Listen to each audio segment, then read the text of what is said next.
This video is intended for educational and informational purposes only and does not constitute tax, legal, or financial advice. 안녕하십니까. 오늘은 많은 분들이 헷갈려 하시는 보험금 수령 시 세금 문제에 대해서 같이 이야기해 보도록 하겠습니다. 보험금을 받으면 대부분은 세금은 안 내도 되지 않을까라고 이렇게 생각하시는데 실제 세법은 경우에 따라서 다르게 적용될 수 있습니다. 보험의 종류나 사용 목적, 그리고 개인 자산에 대한 보험인지 비즈니스 프로퍼티에 대한 보험인지에 따라서 과세 여부는 달라집니다. 오늘은 세 가지 범주로 나누어서 설명드리겠습니다. 첫째, 생명보험금 지급에 대해서 알아보고 그 다음 개인 자산에 지급되는 보험금에 대해서 알아보도록 하겠습니다. 마지막으로 비즈니스 자산에 지급되는 보험금도 함께 알아보겠습니다. 그리고 세금을 줄일 수 있는 전략도 간단하게 살펴보도록 하겠습니다. 가장 이해하기 쉬운 것은 생명보험금입니다. 피보험자가 사망했을 때 수혜자에게 지급되는 보험금은 원칙적으로 비과세입니다. 즉, 세금 보고를 하실 필요가 없습니다. 하지만 보험사가 보험금을 지급하기 전 발생한 이자 소득은 과세 대상입니다.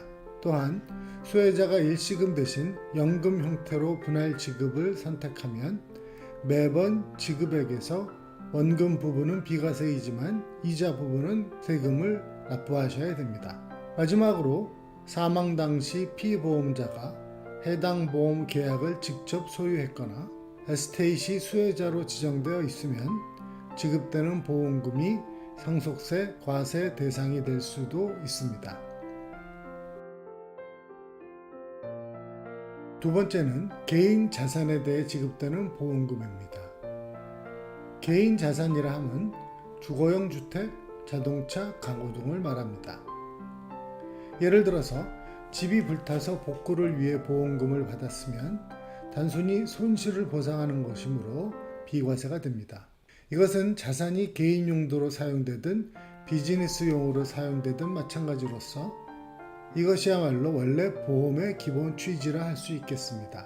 즉, 보험금을 받아서 발생한 손실을 복구하기 위해서 사용되었으면 이것은 손실 이전의 상태로 돌아간 것이지 이익이 발생했다고 볼 수 없기 때문에 과세 대상에서 제외된다라고 이해하시면 되겠습니다. 하지만 만약 보험금이 자산의 조정된 원가인 Adjusted Basis를 초과하게 되면 그 초과분은 캐피탈 게인으로 과세될 수 있습니다.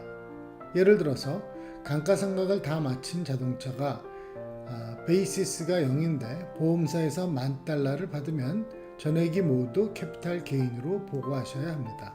이럴 경우에 섹션 1033 Involuntary Conversion인 비자발적 전환 규정을 활용하셔서 일정 기간 안에 비슷한 자산으로 교체하시면 과세를 연기하실 수 있습니다.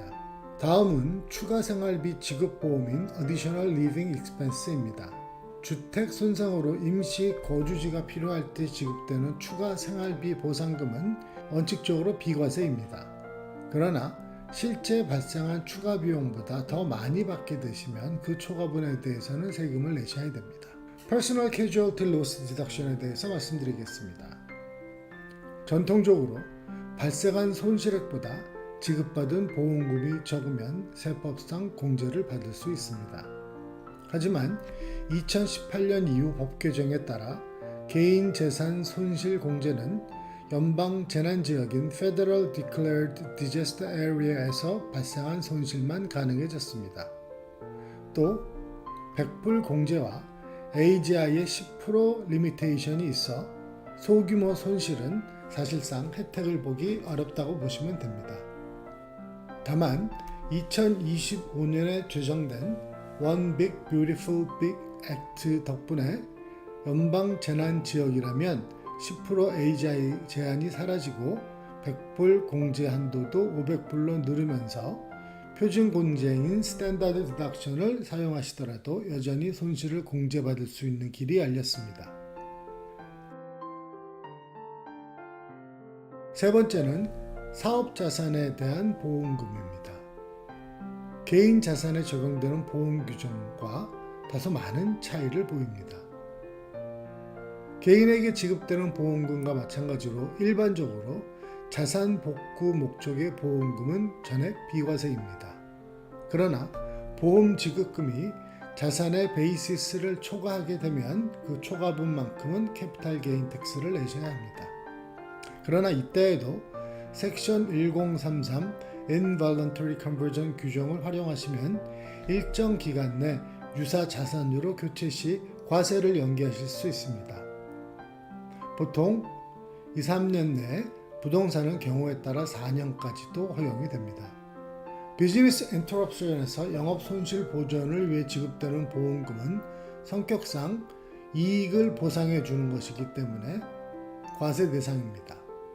하지만 지급받은 보험금으로 급여나 임대료, 공과금을 지급하게 되면 해당 비용은 공제 가능합니다.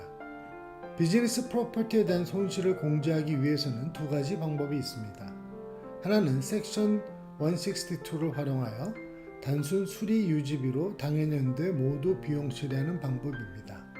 다른 하나는 섹션 165에 따라 손실 공제를 활용하는 것입니다.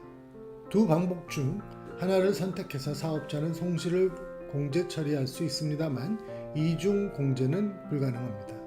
소규모 사업자는 세이프 하버 규정을 이용해서 복잡한 캐피탈라이제이션 자분화 규정을 피하실 수 있습니다.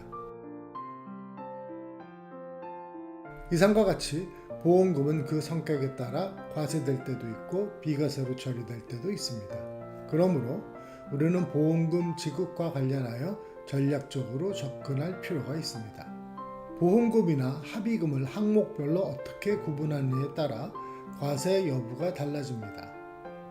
받은 보험금을 신체적 상해에 대한 보험금이나 손실난 부분을 수리해서 원상태로 복원하는 명목 등은 비과세 항목으로 배분되므로 합의금을 비과세 항목으로 배분하는 것이 세금을 적게 내시는 중요한 전략이 되겠습니다. 이와는 별도로 경우에 따라 큰 금액의 보상금을 지급받게 되는 경우 이를 일시불로 전액 지급받으면 많은 부분이 높은 세율로 세금을 내시게 됩니다. 이 경우 보험금을 여러 해에 걸쳐서 분할해서 지급받는 것도 좋은 선택이 되실 수 있습니다. 여러 해에 걸쳐 나누어 받으면 전체적으로 세금 부담이 줄어들게 됩니다. 정리하면 생명보험금은 원칙적으로 비과세이지만 이자 소득과 상속세 가능성은 주의하여야 합니다. 개인 자산 보험금은 대부분 비과세이지만 초과분은 캐피탈 게인 텍스가 나올 수 있습니다. 또 개인 자산의 손망실에 따라 로스를 보고할 때 캐주얼티 로스 디덕션 룰을 잘 이해하고 있어야 합니다. 그리고 2025년에 개정된 One Big Beautiful Bill Act도 역시 잘 이해하고 계셔야 합니다. 마지막으로 사업자산보험금은 복구 목적으로 받은 보험금은 비과세, 그러나 영업이익 보상금은 과세가 됨을 이해하셔야 합니다. 그리고 섹션 1033을 활용한 텍스 디퍼 전략도 잘 이해하고 계시면 좋겠습니다. 보험금과 관련한 세법은 작은 차이가 큰 결과로 이루어질 수 있으니 실제 상황에서는 반드시 세무 전문가와 상담하시기 바랍니다. 감사합니다.